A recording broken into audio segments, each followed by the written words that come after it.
Good morning. I think the Lord's always good to orchestrate things beyond us because I think that that little hymn we sang to Yahweh there a few minutes ago is in another way, from another angle, summarizes everything I'm gonna say here this morning. There's multiple things that should be going on in your education at Northwest University. The kind of education that is occurring here is not merely the attaining of information, right? Even though that's important and really even an essential part of any good education. Our agenda here at Northwest is not limited to what's sometimes called a banking model of education, which is the transfer of information here. In fact, fewer in education today, especially in late modern Western societies, really even believe in this sort of banking model anymore. Now, don't get me wrong, I'm a very content-oriented person, and if you talk to my grad students in the other programs, they'll gripe that I throw a lot of information at them, right? So I'm not decrying that. But there's certainly been a transition to an approach that's more of a learner-centric approach to education, right?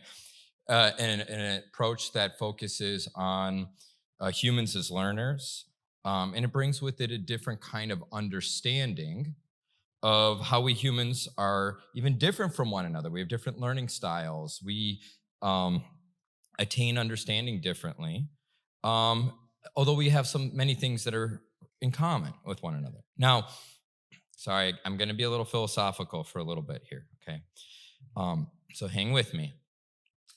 We're going to end up praying and worshiping at the end of this. Don't worry. The project of modernity has been, in some ways, to better control our world for the purposes of human prosperity. And it's done a fairly good job of that, right? We have Teslas driving by in our neighborhood, right? Those things are amazing, right? I drive an old Ford Fusion, but hey, it's amazing, right? And I bought my Ford Fusion. It was a great car, right? It still is, works 10 years later, right? But the modern project of knowledge here has been to use knowledge as a form of power to resource ourselves, to help control our world, to make it a better place. In some ways, it's a really, really good project there. Um, it's sought to know things through criticism, through doubting, so that we can really refine our knowledge and rule out things that aren't true and find the things that are just true. And so it differentiates things. So we have all these specializations, right? If you go back a few hundred years, there weren't all these fields of learning that we now have. They were all like some form of philosophy or something like that. So we had this project of differentiation, and the modern project kind of knows more and more about less and less. Like, if you know anything about a doctoral dissertation and what in the world that's supposed to do, you're supposed to get down to some really detailed knowledge of something, and the process of like dissecting something to examine it, kind of embodies, the modern project of knowledge here. Now, late modernity, even what I would call a softer form of postmodernism, have seen a return to an approach that has understood a wholeness or an integration. And that's been kind of a project part of what's going on in the last 50 years. Sort of like we've been taking everything apart, and now we got to kind of put it back together again in that. And it's assumed kind of integration that was there in pre-modern times, while still incorporating so much of the modern project into this. So I think, generally people say we're in postmodern. I like to say we're in late modernity, but whatever here. Um, Now, there still has been some of this project of modernity, which wants to sort of produce one right view of everything, right? We're going to have the one correct view of everything. And that's what gets critiqued by various forms of postmodernism, right? From softer to harder forms. um, a few decades ago, the French-Canadian philosopher Jean-Francois Lyotard, right? I'll say that, right? It's not too complicated, right? Was asked actually by a provincial government in Quebec to write a report on what was changing knowledge.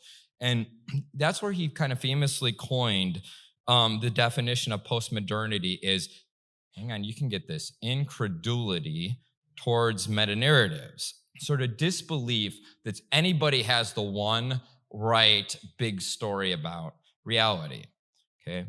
So he defined postmodernism in the terms of the conviction that you can't believe that anyone has the right ultimate story about reality. Now, Christian response to this have, of course, varied. Some have gone all in on the idea that Christianity is a meta-narrative, the ultimate story about reality.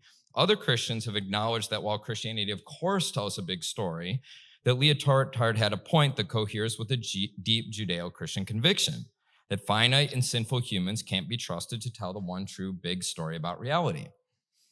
If the gospel is a big story about reality, though, it has to be a true story, here it is, as in our understanding of it. It has to be really God's story, though, and not ours, even, if we're going to tell that story. So the second model would be one that says, well, we at least have to testify. We have to speak about it. We have to believe it there, but in a certain sense, we would not own it. Okay, so I'm not going to totally solve this problem for you today. Okay, I'm kind of putting it out there in that, but I think that's going to help us frame our passage here a little bit today. I think that's going to help us better understand it. And even more so, I think stopping for a second, kind of reviewing some of that, I think is going to help us better receive our passage, to see it and hear it as God's revelation to us this morning. All right, today we're going through the Gospel of Mark. And a quick shout out here. Do you know we have two of the top Mark scholars in the Pentecostal world in our faculty? Do you know that? Dr. Charette and Dr. O'Connor, I think, is down here. So we have some amazing, biblical scholars on our faculty here. So I feel a little embarrassed preaching in front of my expert next door neighbor, Dr. O'Connor, and if Dr. Charette shows up this morning here, my good friend. But as we look at our passage from the Gospel of Mark, I'm wanting to teach out of this passage in a way that's going to consider it in terms of that more holistic understanding of our education, right? There's information here, right? But this is really about our spiritual formation. And this morning, I really want it to be about our personal healing and growth in our life, even as we're also thinking through our theological understanding of this passage. I want it to be integrative for us. I want us to end this morning in prayer. I want us to open our hands to the Lord and ask him to heal us, just as Jesus was healing here at the end of Mark chapter 1. Okay, so we're going to pick up verse 29, reading in the NIV. There's a number of good translations. Just going with the NIV this morning, you might find a few little interesting differences if you're reading a different translation, but we'll go with this one as our main reading. As soon as they left the synagogue, they went with James and John to the house of Simon and Andrew. Simon's mother-in-law was in bed with a fever, and they immediately told Jesus about her. So he went to her, took her hand, and helped her up. The fever left her, and she began to wait on them. That evening after sunset, the people brought to Jesus all the sick and demon-possessed. The whole town gathered at the door, and Jesus healed many who had various diseases. He also drove out many demons, but he would not let the demons speak because they knew who he was. Very early in the morning, while it was still dark, Jesus got up, left the house, and went off to a solitary place where he prayed. Simon and his companions went to look for him. And when they found him, they exclaimed, "Everyone is looking for you." Jesus replied, "Let us go somewhere else, to the nearby villages, so I can preach there also. That is why I have come." So he traveled throughout Galilee, preaching in their synagogues and driving out demons. A man with leprosy came to him and begged him on his knees, "If you are willing, you can make me clean." Jesus was indignant. He reached out his hand and touched the man. "I am willing," he said. "Be clean." Immediately the leprosy left him and he was cleansed. And Jesus sent him away at once with a strong warning. "See that you don't tell this to anyone, but go, show yourself to the priest, and after the sacrifices that Moses commanded you for your cleansing as a testimony to him." Instead, he went out and began to talk freely, spreading the news. As a result, Jesus could no longer enter a town openly, but stayed outside in lonely places. Yet the people still came to him from everywhere. Now, I've entitled sermon today, "The Messianic Secret in Christ the Healer" here. And that's because I think those are two of the main themes going on in this passage here. And I'll attempt to draw a few others out in the sermon, but those two stand out the most to me here. Now, there is, of course, the emphasis on the healing work of Jesus. And there is also instances of, this major motif of the Messianics, what's nicknamed in biblical studies, the Messianic secret, which is a major theme in Mark's gospel. Now, the very first verse of Mark tells the readers or hearers of the gospel that this is the beginning of the good news about Jesus, the Messiah. So what do you already know? Verse 1 of Mark's gospel, if you're a reader. Well, it's saying this is Jesus, the Messiah, right? It goes on to that quick mashup of material in verses 2 and 3 that refer to John the Baptist from Malachi, Isaiah, and Exodus. But here's what's interesting for us. We're, as the audience, clued in right away that the whole point of this gospel narrative is that Jesus is the Messiah or the Christ. And we're going to hear this story, and it's going to call the reader here into its significance. But the characters involved in the drama don't quite know this, nor do they really get its meaning. And the disciples of Jesus, who play a significant role in this dramatic narrative, especially don't get it. And here's the key, even when they think they do. Jesus, of course, comes doing things that the Messiah is supposed to do, and others involved in these stories, even and especially his own disciples, aren't going to get it. Their own seeming knowledge, their assumptions, their theologies, their political philosophies, their personal aspirations keep getting in the way of taking Jesus for whom he's really showing himself to be. Now, on a certain level, I think we all experience this in life as we encounter others and others get to know us. Others get a glimpse of us from their personal experience of us, and they think they know us. They think they know something about us, but it's just a phenomenological sliver of who we are. And it's much their imagination as it is who we are in the depths of our personhood. Now, when our boys were little, in a series of coincidences, they would seem to always misbehave or have some kind of issue around this one woman from our church. And it just seemed like it always happened that way. In fact, it became an inside joke of my wife and I. I won't even name the woman's name because she's a lovely woman who's still living in Milwaukee, Wisconsin, right? So I won't do it. But we had a rule named after her, this woman's name, right? That every time this woman was around, our kids were going to misbehave, right? And as a parent, you can't help that when this kind of thing happens, that these circumstances are going to shape impressions of you. So we always like, we just had to concede, this woman just thinks we're probably terrible parents. Our kids are terrible, right? On that way. Now, I'm a middle-aged person right now, and something happens to you when you're middle-aged that something, most of you in this room can look forward to. You stop caring a lot less about what other people think about you, right? It gets a lot more minimum. I don't know what happens, right? But it's just like you can, make a fool out of me, throw me out in the middle of the street, whatever like that. And somewhere around my mid-late 30s, I just stopped caring. I don't know, life, you just don't care that much anymore, right? But anyways, side point, right? It's really different from adolescence and young adulthood. And I have 2 teenage boys right now, and I just want to pray over them and see them cured of any concern about anything. That's just coming out of bonus material.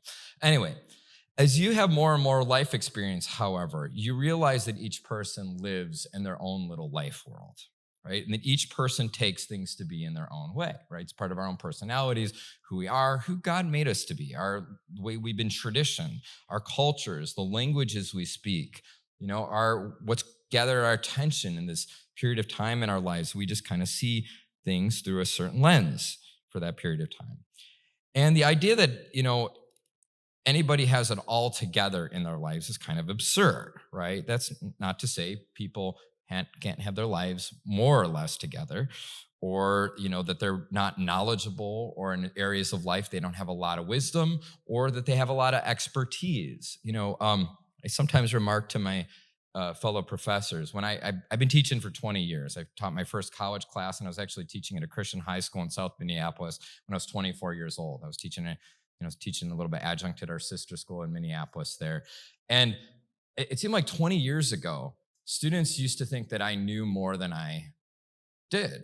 right? And I was just like, wow, you know everything. And I was like, well, I'm going to actually have to look that up, And it seems like today, for some reason, people think that experts know less than they do. It's kind of a strange phenomenon. It has shifted in our culture in 20 years, it's just something you've seen over that. So anyways, side material here, right? There's something to regard in expertise. I think I love the democratic form of our knowledge and permeation of that.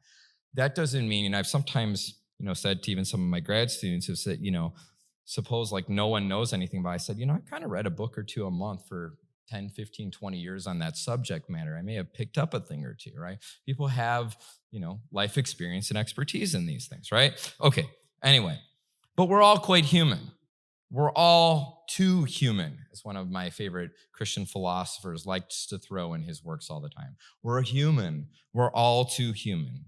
Fallible, sinful, partial to our own experience, backgrounds, habits, our habituated assumptions about reality.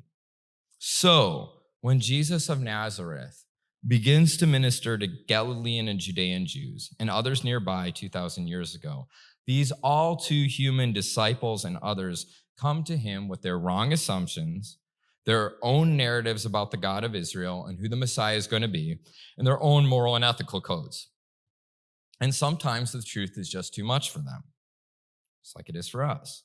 Folks just aren't ready for it, and sometimes they're never ready for it, or it may take a whole paradigm shift in understanding to even get to be ready to understand it. So when Jesus shows up, and as verse 15 of Mark 1 tells us, comes proclaiming that God's kingdom, reign, and rule are at hand with his coming, there is hope that goodness, peace, justice, and love will break into the brokenness of the world, the sinfulness of our existence, and the lack of peace in our lives.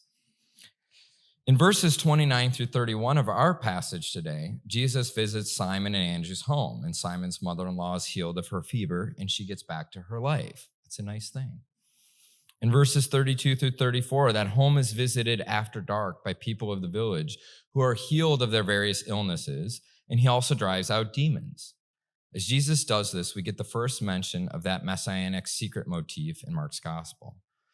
And it says in the end of verse 34, but he would not let the demons speak because they knew who he was. Now, this may seem strange, and particularly strange to us, because in our age of attention-seeking and narcissism, we just don't roll that way, right? We roll out a social media campaign to let everybody know, or at least humble brag, of these healings. Instead, he silences the demons who know who he really is. Instead, in verses 35 through 37, he goes out to a solitary place and prays. And Simon and the other disciples have to go out to find him. That's Peter, right? In verses 38, 39, Jesus communicates to Simon the breadth of his mission.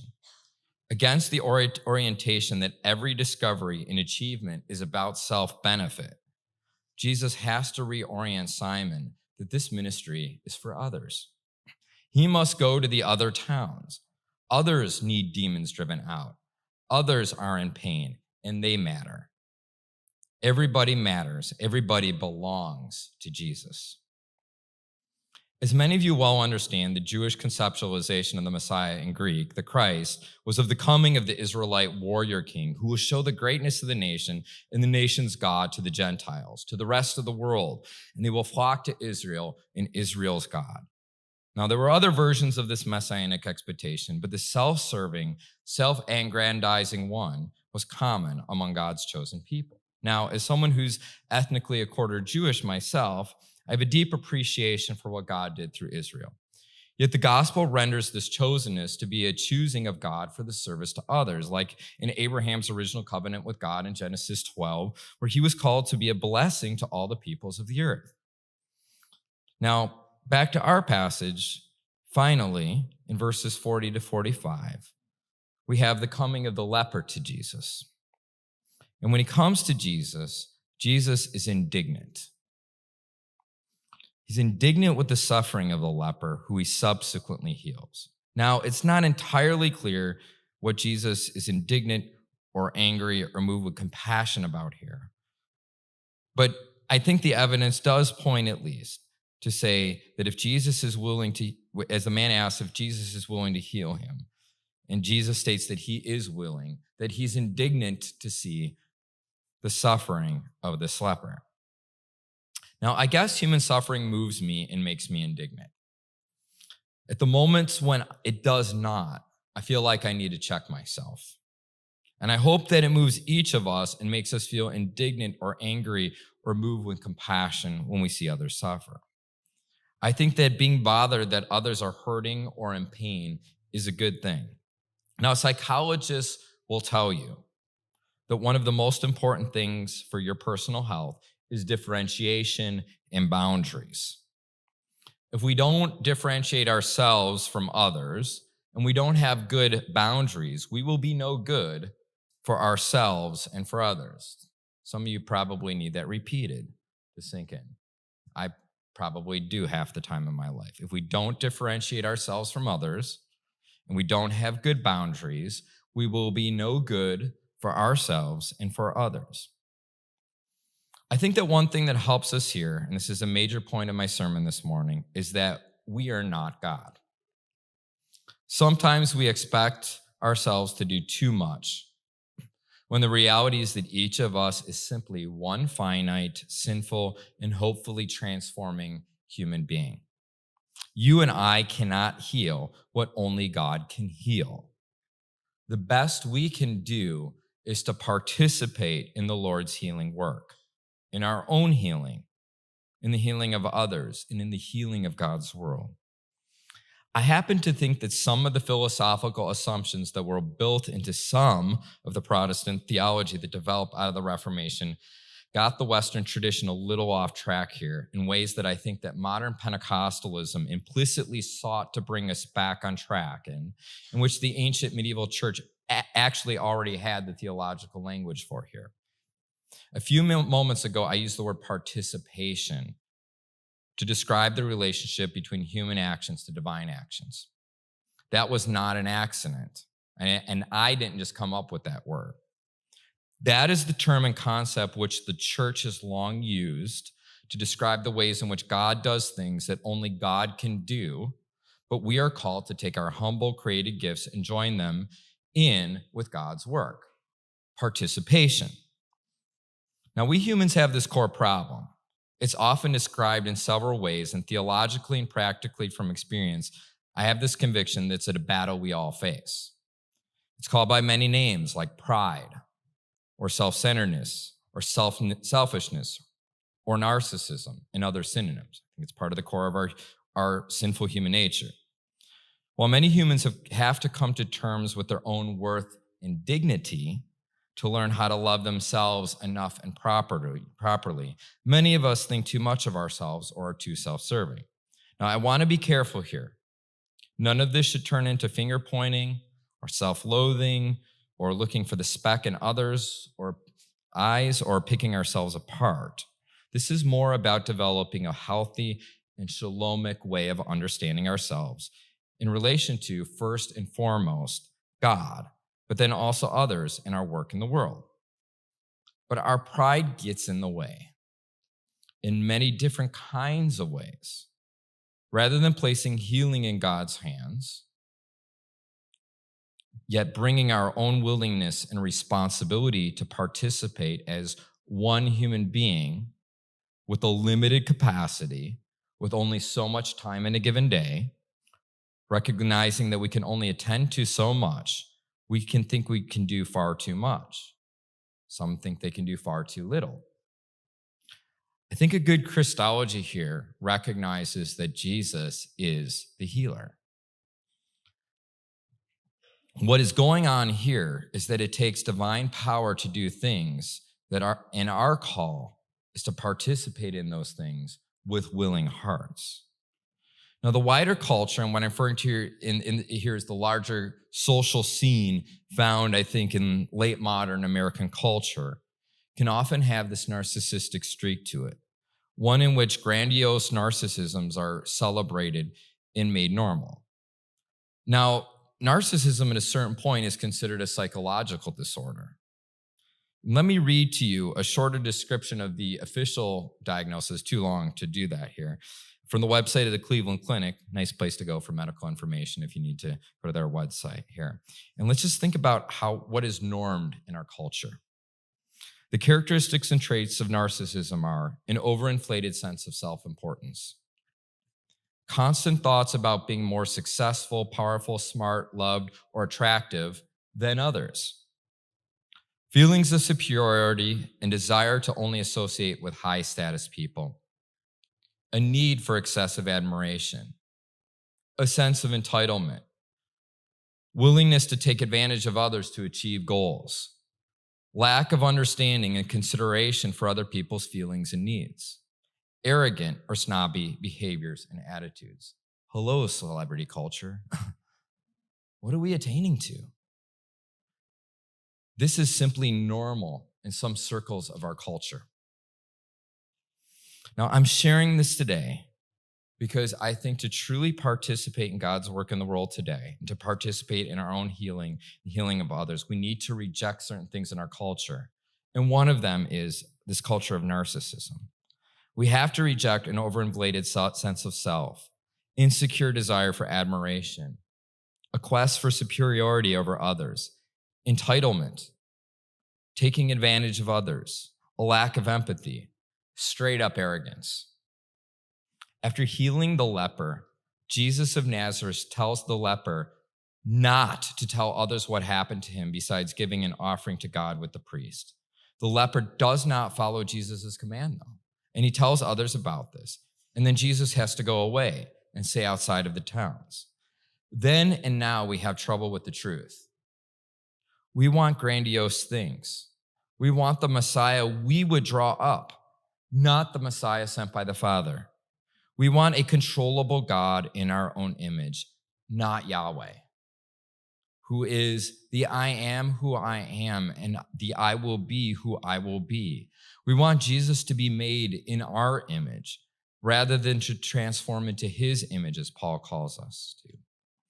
In Mark 8, there's an important passage in the narrative arc of this gospel. It's in verses 27 through 38, and it's where Jesus asks his disciples who others says he is, and then asks them who they say he is. When Peter answers that Jesus is the Messiah, ding, ding, ding, he got the answer right?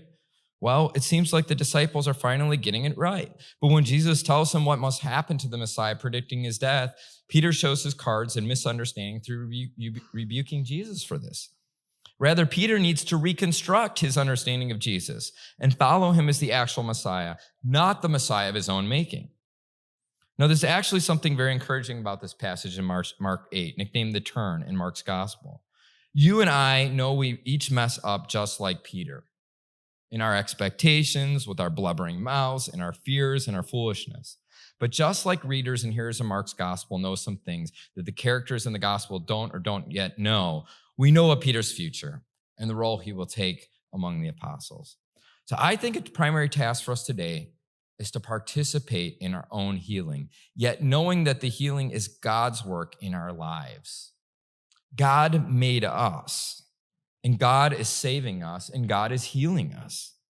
We seek to create God in our own image, yet Yahweh, the triune God, is not insecure in the face of our blundering suppositions.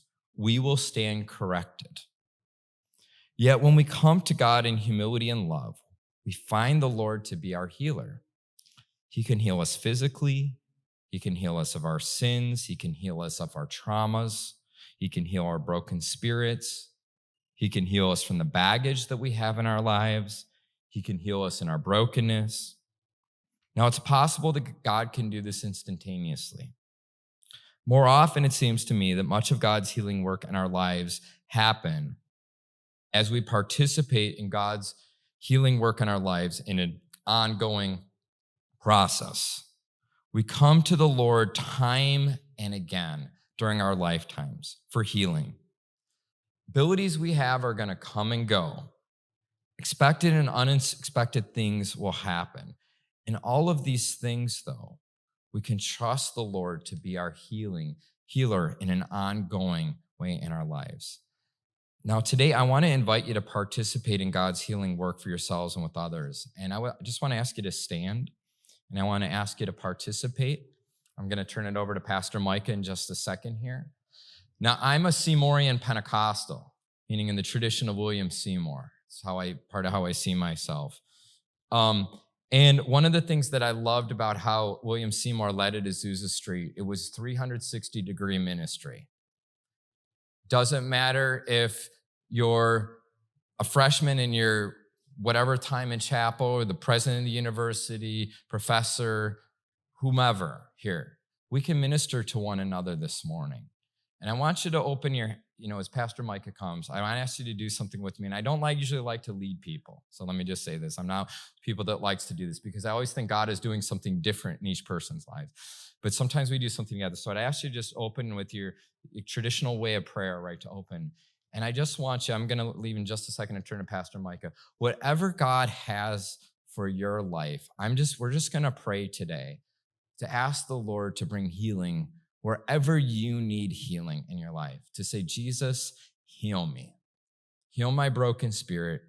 Heal me of this area of my life where sin has root in my life. Lord, heal my body. Heal every part of me. Feel free to go to your friends and ask for prayer. Don't impose on anyone, but be able to share. I think we're going to have a soft dismissal here, but I'm going to let Pastor Micah lead at this point. But no, I'll be praying with you here. These altars are always open to you. So receive from the Lord this morning.